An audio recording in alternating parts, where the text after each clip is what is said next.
नमस्कार व्यूअर्स, मैं हूं अमीश देवगन और आप देख रहे हैं देश का सबसे लोकप्रिय प्राइम टाइम कार्यक्रम are par. Bharatiya Janata party के खिलाफ आज एक नए मोर्चे की तस्वीर हमारे सामने आई है, जिसके सूत्रधार है श्रीमान केसीआर और उनके साथ है अखिलेश यादव, पी विजयन और अरविंद केजरीवाल के साथ भगवंत मान। लेकिन इसे सबसे ताजा विपक्षी अलायंस में माना जाएगा। ना कांग्रेस है, ना ममता है, ना नीतीश कुमार है, ना शरद राव पवार है। तो सवाल है कि क्या यह नया मोर्चा नरेंद्र मोदी को अब टक्कर दे पाएगा? इसी मुद्दे का आज विश्लेषण करने का दिन भी है। आज मैं आपको फ्लैशबैक में लेके जाऊंगा और आपको बताऊंगा कि विपक्ष जिसे आज भी अपने लिए जीत का सुपरहिट फॉर्मूला मान रहा है, इतिहास में उसका क्या हश्र हुआ है। लेकिन अखिलेश यादव दावा कर रहे हैं कि मोदी सरकार अब मात्र 399 दिन की मेहमान है। भगवंत मान कह रहे हैं कि मोदी सरकार ने लोकतंत्र को लूट तंत्र बना दिया है, क्योंकि ये सब कुछ हथिया लेना चाहते हैं।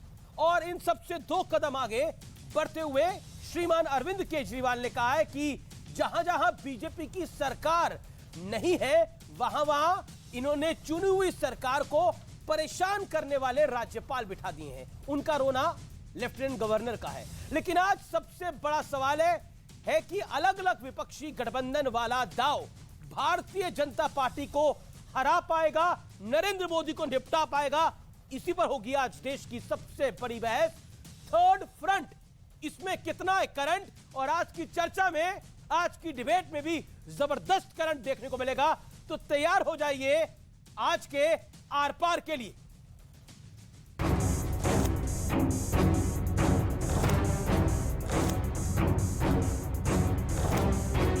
आज हम आपको बताएंगे बीजेपी विरोधी मोर्चे की कहानी।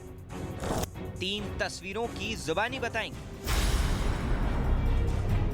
इस मोर्चे के सूत्रधार बने हैं केसीआर, जिन्हें मिला है केजरीवाल, अखिलेश यादव और पी विजयन का साथ। तेलंगाना का गवर्नर राव साहब को तंग कर रहा है, दिल्ली का गवर्नर मेरे को तंग कर रहा है, पंजाब का गवर्नर मान साहब को तंग कर रहा है।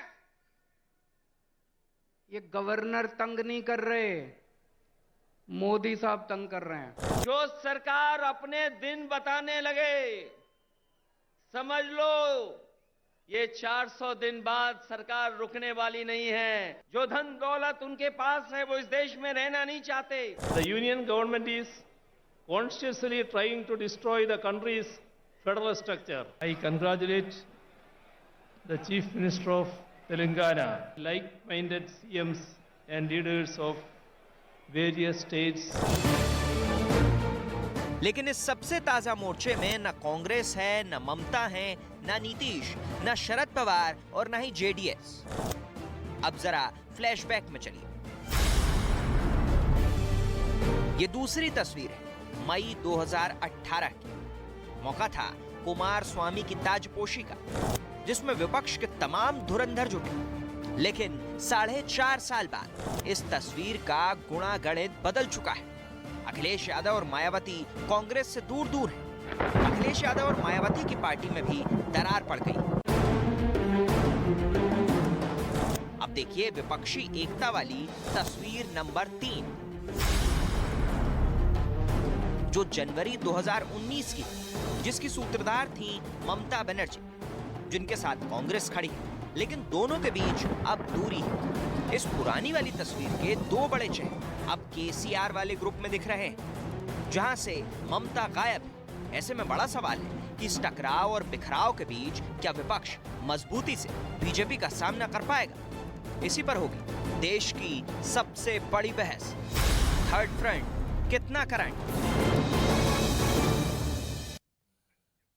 और अब वक्त है आर पार के सुप्रसिद्ध विश्लेषण का, बीजेपी विरोधी फ्रंट के करंट का विश्लेषण। और आज हम करंट का संपूर्ण विश्लेषण करेंगे। बिहार में 2015 का महाखेला, बिहार चुनाव में जेडीयू और आरजेडी और कांग्रेस का महागठबंधन था। 20 महीने सरकार चली, सीएम नीतीश को अंत में इस्तीफा देना पड़ा। 2 लड़कों की जोड़ी उत्तर प्रदेश में 2017 को याद करिए, दो लड़कों की जोड़ी कांग्रेस 2 और समाजवादी पार्टी 47 सीट पर निपट गई थी, सिमटी थी। यह आंकड़ा मैं आपको बता रहा हूं, यह आंकड़े में थोड़ी त्रुटि है, यह आंकड़े को हम करेक्ट कर देते हैं। कर्नाटक में 2018 वाला शक्ति प्रदर्शन, विधानसभा चुनाव के बाद 42 नेता जुटे, विपक्ष को एकजुट दिखाने की एक पुरजोर कोशिश हुई। यह तस्वीर आपको याद होगी, इस तस्वीर को आप जरूर देखिए। यह तस्वीर है वो जिसके अंदर ममता बनर्जी भी थी, जिसके अंदर जेडीएस की सरकार का गठन होता है और उसके बाद तमाम लोग आते हैं और कहा जाता है कि कर्नाटक में 2018 और 2019 दिल्ली के अंदर होगा।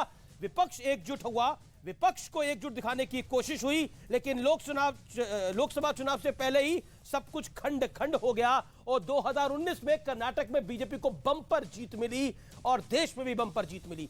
ममता की नाकाम कोशिश थी, याद करिए 2019 के अंदर लोकसभा चुनाव से एन पहले 23 दल एक मंच पर आए और यह कहा गया कि इस बार नरेंद्र मोदी को हराने के लिए सब दल एक साथ आए हैं, लेकिन चुनाव से पहले यह मोर्चा बिखर गया।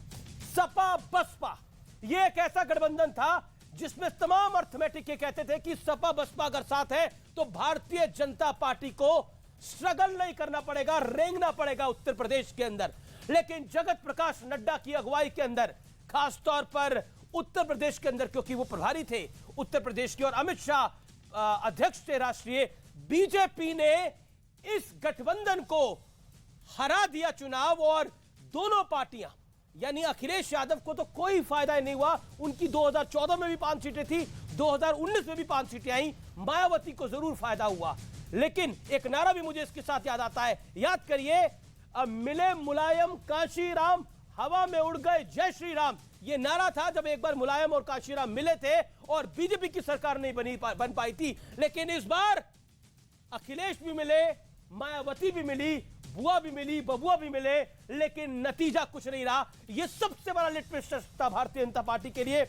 और बड़ा सवाल, क्या नया मोर्चा नरेंद्र मोदी को हरा पाएगा, बीजेपी से मुकाबला कर पाएगा? यह बड़ा सवाल है। मेरे साथ बात करने के लिए जुड़ रहे गौरव भाटिया, भारतीय जनता पार्टी के प्रवक्ता हैं, उनका अभिनंदन है। और जैक एंड जोन्स की टी शर्ट डालकर मेरे साथ मौजूद है स्टूडियोज के अंदर, स्टूडियोज के बाहर अजीज खान साहब, उनका अभिनंदन है।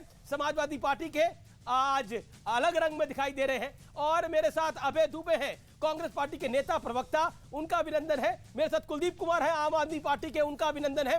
तो सबसे पहले अजीज भाई आप ही से शुरुआत कर लेते हैं। आज कुछ नए रंग में दिखाई दे रहे हैं, यानी आपको भी लग रहा है कि अब रंग बदलने वाला है, क्योंकि अखिलेश जी ने कह दिया 400 दिन बचे हैं, लेकिन आपने तो 2019 में भी यही कहा था, याद होगा आपको, कि सपा बसपा साथ आ रहे हैं। और गौरव भाटिया को देखकर आप बोलते थे कि इस बार एक सीट मिल जाए तो गनीमत समझ रहा।